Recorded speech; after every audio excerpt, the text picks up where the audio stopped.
Prince Andrew's out of court settlement with Virginia Giuffre in the U.S. civil sexual assault case has raised questions about the possible use of public funding, but where will the Duke get the money? Prince Andrew, Duke of York, agreed to pay an undisclosed sum to Virginia Giuffre to make a substantial donation to her charity in support of victims' rights, and accepted that she suffered abuse. However, the Duke has made no admission of liability and has always maintained his firm denial of the allegations. The exact number has not been made public, and experts have said there's a chance it never will. But widespread speculation has put the figure somewhere between £7 million and £12 million. Andy MacDonald, the Labour MP for Middlesbrough, who plans to raise the issue in the House of Commons when MPs return from recess, said, "This is a person of very high profile involved in a case where his position of authority and privilege has been allegedly abused, and it is an enormous sum of money. We don't know the precise figure, but there is a risk that this will be at the public's expense, so we need to have that resolved. We need to know exactly where this money is coming from. I am going to take the opportunity to raise this issue in Parliament because the issue isn't going to go away until people have that information and receive assurances that public money is not going to be used to in any way contribute to the settlement." Royal finances tend to be fairly convoluted, and it's often difficult to pinpoint the exact source of funds. When Andrew was a working royal, up until 2019, when a disastrous Newsnight interview saw this case blow up and forced him to retreat from public life, he earned around £250,000 per year. There has been speculation that the Queen stepped up and paid him from her private income after this, but that hasn't been confirmed. He also receives an armed forces pension, thought to be about £20,000 per year. Prince Andrew owns some properties that could be used to foot at least some of the bill.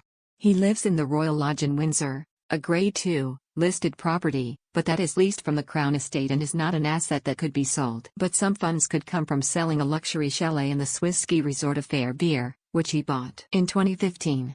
Thought to be worth approximately £18 million, with his ex-wife Sarah, Duchess of York. However, exactly how much the Duke would be left with from this sale remains unclear.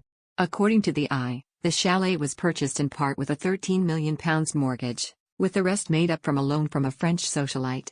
Isabelle de Rouver, 74, who sold the property to the former couple, launched legal action in May 2020 to recoup £5 million plus interest owed to her after she claimed the pair failed on repayments. In late 2020 the matter was settled, with the Duke reportedly settling up all outstanding debts.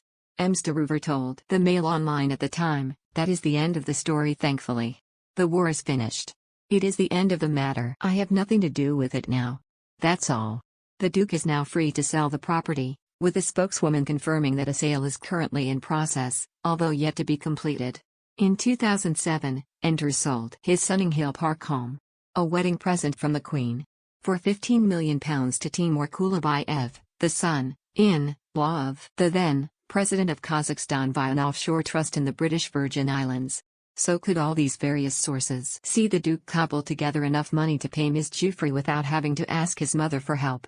Royal finance expert David McClure told the BBC, "If the figure does turn out to be of the order of £5 million to £10 million, I don't think he has that money. And it's more than likely the Queen will fork out some money." The Queen's income comes from a mix of private and public money. On the private front, she gets an income from the Queen's privy purse, which is money from a private estate known as the Duchy of Lancaster, an 18,000-hectare land portfolio covering areas in Lancashire, Yorkshire and London. The Duchy of Lancaster pulls in a profit of about £20 million a year. She also gains an income from properties she owns privately, such as Sandringham and Balmoral. But the public money is the one that's really in question here. Each year, the Queen is given a single payment by the UK government called the Sovereign Grant. This is where taxpayer money comes in. The Sovereign Grant is paid from profits of the Crown Estate, a property business owned by the monarch but run independently, which operates a huge portfolio of assets, ranging from London's Regent Street to Ascot Racecourse to offshore wind farms. These profits are public money. The Crown Estate says its profits are paid each year to the Treasury for the benefit of the nation's finances, and are combined by the Treasury with general taxes before being allocated to public resources, one of which is the Sovereign Grant. In 2021, the Sovereign Grant was £86.3 million. It is to be used for official royal running costs, like staffing, travel, building maintenance, and day-to-day working expenses. But concern is now growing that sovereign grant money could be used to foot some of Prince Andrew's legal bill, and calls for clarity are growing. Buckingham Palace has declined to comment on the financing of Prince Andrew's legal case. Express.co.uk has reached out for clarification.